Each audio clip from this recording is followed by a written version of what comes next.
ini dikempesin dulu nak. Ya, kita kempesin dulu pakai spade ya. Jadi dia akan kempes.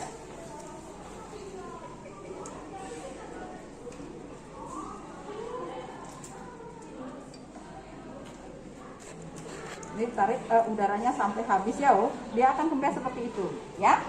Nanti caranya masang, ini kan mulutnya pasien seperti ini, nanti tinggal disisir saja, boleh pakai tang spatel. Ada apa enggak tang spatel? Tahu kan tang spatel anak-anak ya? Jadi kan ditekan dulu lidahnya pakai tang spatel, kemudian disisir, masuklah dia sampai ke dalam begini klep. Nah, seperti masang ETP ya.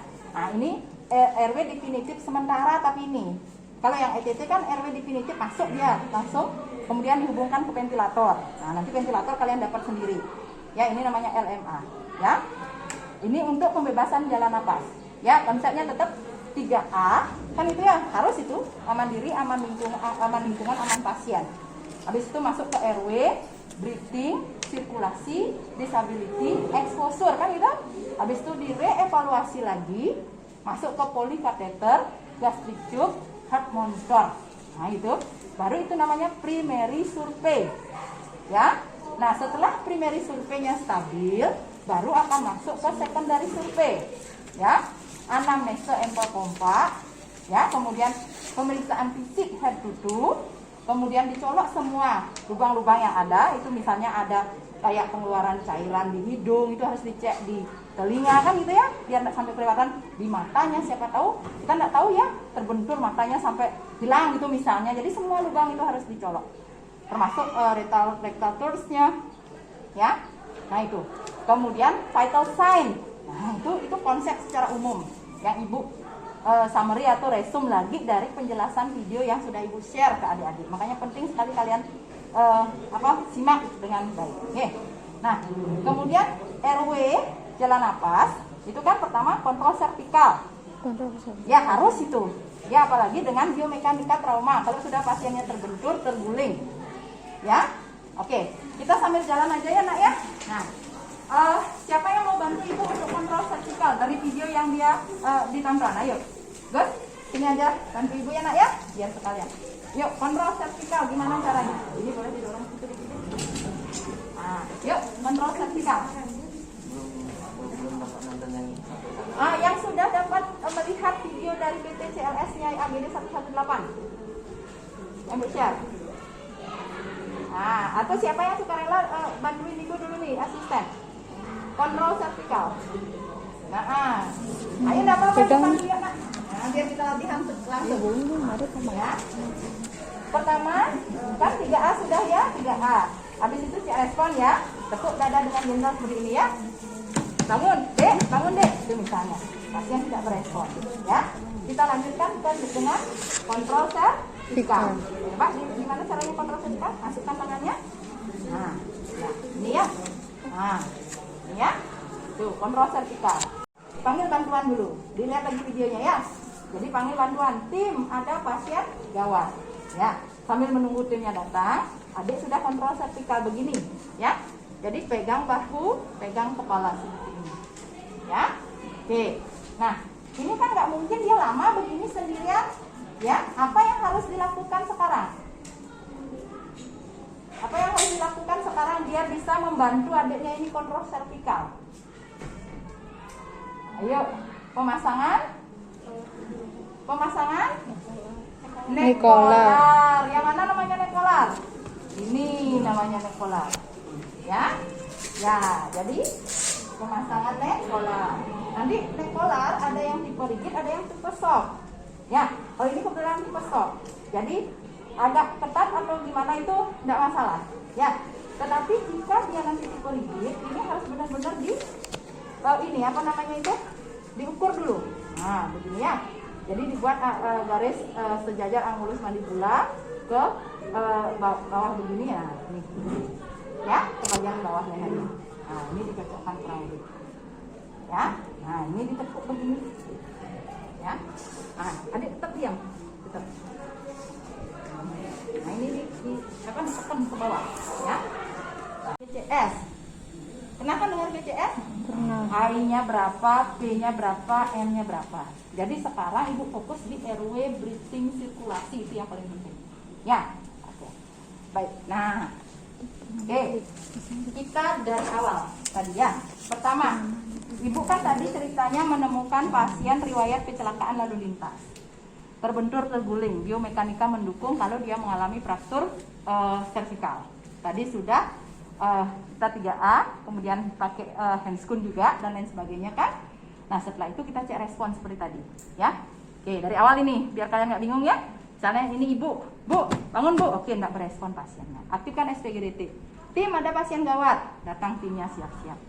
Sambil menunggu tim yang lain bersiap-siap, tadi temennya sudah ibu suruh kontrol servikal ya, dipegang begini ya. Teman yang lain bantu pasang nekolar dengan cara yang tadi kan, itu biar dia enggak terus megang begitu. Jadi kita pakai hair stabilizer flex. Nah, ini namanya sudah kontrol servikal ya. Oke, nah ini belum masuk ke RW namanya ini. Ini baru mau sekarang ya. Nah boleh dibuka RW-nya dengan jauh keras. Ini nggak boleh di hasil cindit begini ya. Nah ini harus di jauh keras, rahangnya didorong begini. Tapi ini juga tidak bakalan bertahan lama. Ini perlu alat bantu ya. Saat didorong begini ternyata terdengar suara snoring ya. Oke. Mulutnya kalau dia terkatup begini, ibu akan pakai mouth gag ya, dari samping begini ini ibu ulir begini. Nah, oke. Nah, kemudian ibu sisir dengan tang spatel ya, sisir. Ibu tekan lidahnya ya. Oke, setelah ditekan lidahnya, ini kan tak mungkin tekan begini terus juga. Baru nih pasang opa karena dia snoring. Kalau dia gargling berarti suction kan itu ya. Nah, jadi penting sekali kalian simak video ibu itu biar kalian paham ya. Oke. Nah, ini tadi kan udah ukur ya. Ini harus diukur dulu kan. Ah, sudah pas. Ini baru dimasukkan ceklek.